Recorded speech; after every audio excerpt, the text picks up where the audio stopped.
Guys सुन्दर ठाउँ छ है यो चाहिँ।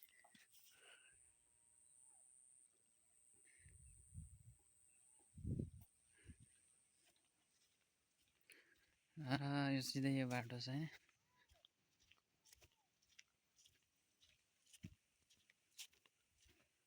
हेर्नुहोस् गाइज पुरै बस्ती त्यतिर होइन।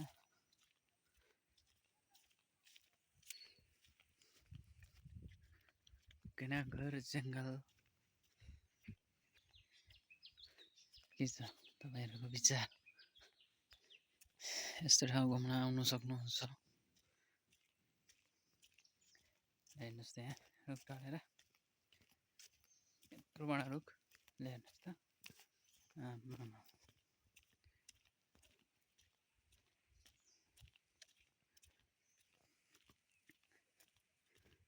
हेर्नुहोस् त त्यो डाँडो कटेपछि चाहिँ इन्डिया है साथीहरू, इन्डिया आउँछ।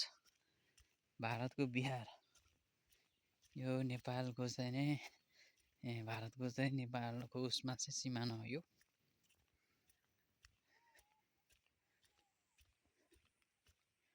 हेर्नुहोस् पुरै जङ्गल छ होइन, यता पुरै जङ्गल बाटो देख्न सक्नुहुन्छ।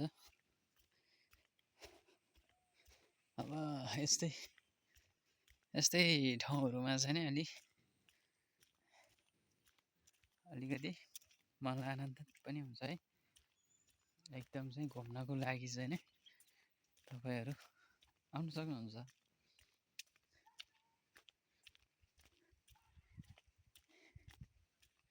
यसलाई जेठी बगै भन्छ होइन।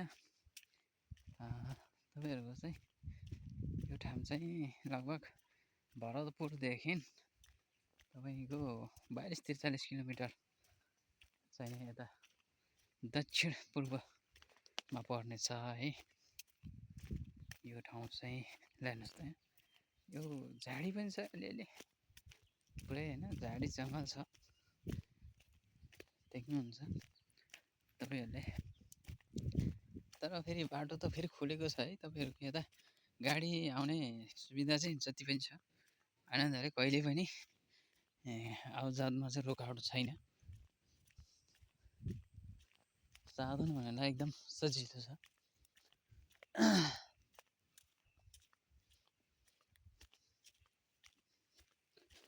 हेर्नुहोस् लगभग म अहिले 1 किलोमिटर हिँडिसक्यो होला। हेर्नुहोस् है त्यो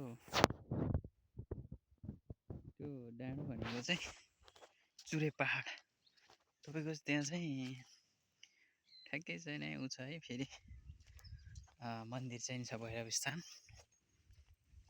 देख्न सक्नुहुन्छ। हेर्नुहोस् यो गाडी पनि यता आउँछ नआउने होइन, पुरै बल्लै बल्ल छ। हेर्नुहोस्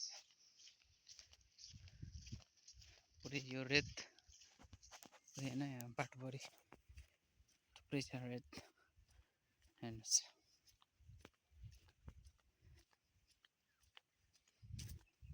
भन्दै चाहिँ मैले चाहिँ यो भिडियोलाई मैले आज यतिमै उस गरेँ। हजुरहरूले मेरो युट्युब च्यानल सब्सक्राइब गर्नुभएको छैन भने सब्सक्राइब पनि गरिदिनु होला र यस्तै भिडियोहरू चाहिँ हेर्न सक्नुहुनेछ। हजुरहरूले मनपर्छ भने च्यानलमा जोडिनु होला भन्न चाहे। सब्सक्राइब गर्नु भने चाहिँ नबिर्सनु होला है। हस् त, धन्यवाद।